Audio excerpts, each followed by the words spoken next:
Bonsoir Alain Juppé. Bonsoir. Merci beaucoup d'avoir accepté notre invitation en ce jour où l'actualité est à la fois tragique, complexe, très difficile à décrypter. Juste quelques petites questions sur le dossier grec d'abord. Diriez-vous, comme Nicolas Sarkozy, que la Grèce s'est d'elle-même suspendue de la zone euro ? Moi, je souhaite que nous gardions les Grecs avec nous. On parle beaucoup de civilisation en ce moment, c'est une partie de notre culture, bien sûr.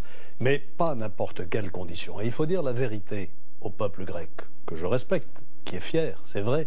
Nous les avons déjà beaucoup aidés. Depuis leur entrée dans l'Union européenne, on leur a donné beaucoup de milliards d'euros pour améliorer leurs infrastructures. Et puis nous avons déjà effacé une partie de la dette. 50%, je crois, de la dette privée a déjà été effacée. Aujourd'hui, les pays ont suspendu la rentrée du capital de la dette jusqu'en 2020. Et les taux d'intérêt sont extrêmement bas. Alors qu'est-ce que nous demandons aux Grecs? Nous sommes prêts à discuter avec eux, bien entendu, mais qui mettent un peu d'ordre dans leurs affaires. Nous ne pouvons pas continuer à remplir le tonneau des Danaïdes. Vous savez, c'est une légende de la mythologie grecque. Un tonneau sans fond. Nous leur demandons de remettre de l'ordre dans leurs affaires budgétaires.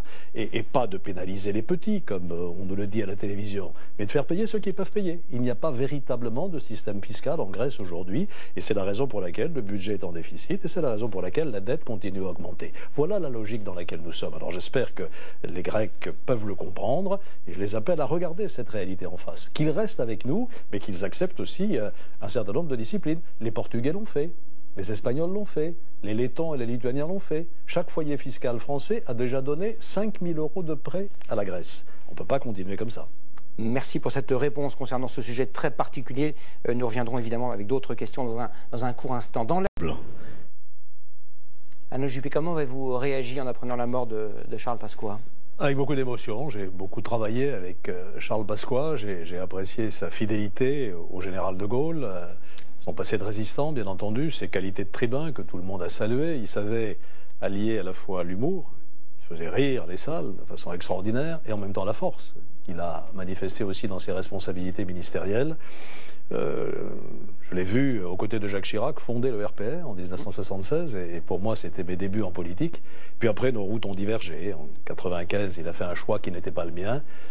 Il a aussi choisi le souverainisme et le combat contre l'Europe de Bruxelles, ce qui n'était pas non plus mon choix. Mais je crois que l'émotion que suscite sa disparition aussi aujourd'hui montre que c'est quelqu'un qui a marqué la scène politique française. Il est toujours évidemment délicat de critiquer une personne qui vient de disparaître, mais Charles Pasqua, c'était son talent, c'était la gouaille, c'était l'astuce en politique. C'était aussi, on l'a évoqué il y a un instant avec Philippe Morand, la part d'ombre, les affaires et d'une certaine manière l'une des raisons pour lesquelles les Français ont de la défiance aujourd'hui à l'égard des politiques. Charles Pasqua avait été, on l'a dit, condamné à 2 reprises. La justice est intervenue et donc voilà, il a purgé ses peines. Voilà. Je crois qu'aujourd'hui, c'est un moment d'émotion, je l'ai dit, et sa personnalité était hors du commun, d'une certaine manière. Donc, elle explique cette émotion collective. Parlons du terrorisme à présent, si vous voulez bien. On a évoqué il y a un instant ce qui s'est passé en Isère et en Tunisie. Le Premier ministre Manuel Valls a parlé à ce propos d'un choc de civilisation, d'une guerre de civilisation. Est-ce que c'est une terminologie que vous reprendriez à votre compte? Le terrorisme nous a déclaré la guerre. Une guerre internationale, mais aussi une guerre sur notre propre territoire. Une fois qu'on a dit ça, il faut bien mesurer ces mots. Il ne s'agit pas d'une civilisation contre une civilisation. Parce qu'eux n'en ont pas. Il s'agit de notre civilisation contre une non-civilisation.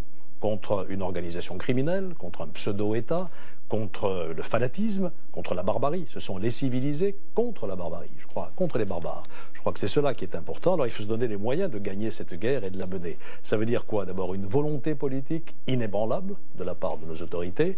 Ensuite des moyens législatifs. Si j'avais été parlementaire, j'aurais voté la loi sur le renseignement qui vient d'être proposée au Parlement. Des moyens budgétaires, des moyens humains. On voit qu'ils ne sont pas encore au niveau. Le dernier auteur d'attentat était pisté par les services et il est passé entre les mailles. Il faut donc resserrer les mailles du filet.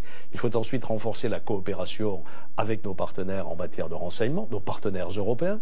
J'ai écrit il n'y a pas très longtemps une tribune dans un journal pour parler de l'Europe de la défense. C'est le moment ou jamais de mettre en commun nos moyens pour lutter contre ce péril. Et puis enfin, il faut essayer de rassembler les Français parce que ça va demander du courage. La lutte sera longue et très difficile. Mais si vous étiez aujourd'hui au pouvoir, vous feriez peu ou prou, vous appliqueriez peu ou prou la politique qu'applique le gouvernement actuel? Je me battrai contre le terrorisme et je me donnerai les moyens de le faire. Je viens de dire qu'aujourd'hui, ces moyens ne sont pas à la hauteur. J'espère qu'ils seront complétés rapidement. Juste un mot. Dans votre famille politique, certains considèrent que l'islam de France ne joue pas le jeu de la République. Est-ce que c'est votre cas? Christian Estrosi, Nadine Morano évoquent même une 5e colonne. Est-ce que c'est là encore une terminologie qui pourrait être la vôtre? Je crois que cette question est absolument centrale. C'est la question de la laïcité dans notre pays. La laïcité, c'est quoi? C'est la reconnaissance de la liberté de religion. Et donc l'islam, qui est une religion, a sa place en France. Mais la laïcité, c'est aussi le respect par la religion des lois de la République et des principes fondamentaux qui la gouvernent, en particulier l'égalité entre les hommes et les femmes. Et là-dessus, il faut être intransigeant. Voilà, je pense, la ligne de conduite qu'il faut observer. J'ai eu à régler ce problème il n'y a pas très longtemps à Bordeaux. J'ai découvert un beau jour qu'à la vitrine d'un commerce, il y avait une affichette disant « Lundi, mardi, mercredi, jour réservé aux frères ».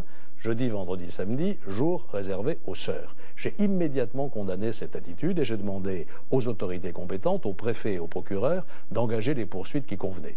La fichette a d'ailleurs été retirée. Donc là-dessus, il faut être absolument inébranlable. Ces principes ne sont pas négociables. Mais je crois que l'immense majorité des musulmans de France sont prêts à respecter les valeurs de la République. Donc essayons d'éviter de les diaboliser, sinon où allons-nous ? Vers une confrontation des civilisations, pour reprendre ce que vous disiez tout à l'heure. Je crois qu'il faut raison garder dans ces affaires extrêmement sensibles. Je voulais vous poser une toute dernière question concernant 2016-2017, les primaires et l'élection présidentielle. Vous avez un point commun quand on regarde votre agenda avec François Hollande, c'est le fait que vous aussi semblez être en campagne. Vous êtes par Mons et par Vaux, vous êtes dans des villages et des villes de France, donc vous êtes parti, rien ne vous arrêtera pour la primaire de 2016 qui est en novembre. Je vous confirme que je suis par Mons et par Vaux. Demain, je serai à Angers, à Segré et à Cholet. Vous voyez, je vais tout simplement écouter les Françaises et les Français. Je crois qu'ils ont un formidable besoin de s'exprimer, de dire ce qu'ils pensent et de dire ce qu'ils attendent. Donc je ne fais pas de grands meetings populaires, encore qu'à Villefranche, j'avais une large assemblée la semaine dernière. J'essaye surtout d'aller les écouter.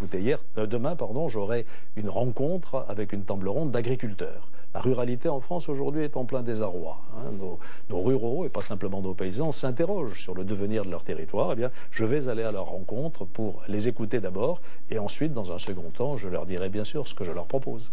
Merci beaucoup Alain Juppé d'avoir répondu à nos questions et d'avoir accepté notre invitation. Un dernier mot de politique qui vous intéressera, je n'en doute pas. Depuis quelques semaines, c'était à peine un secret, c'est désormais officiel. Marine Le Pen conduira la liste du Front National dans la région Nord-Pas-de-Calais-Picardie pour les élections de décembre prochain. La présidente du Front National l'a annoncé ce matin.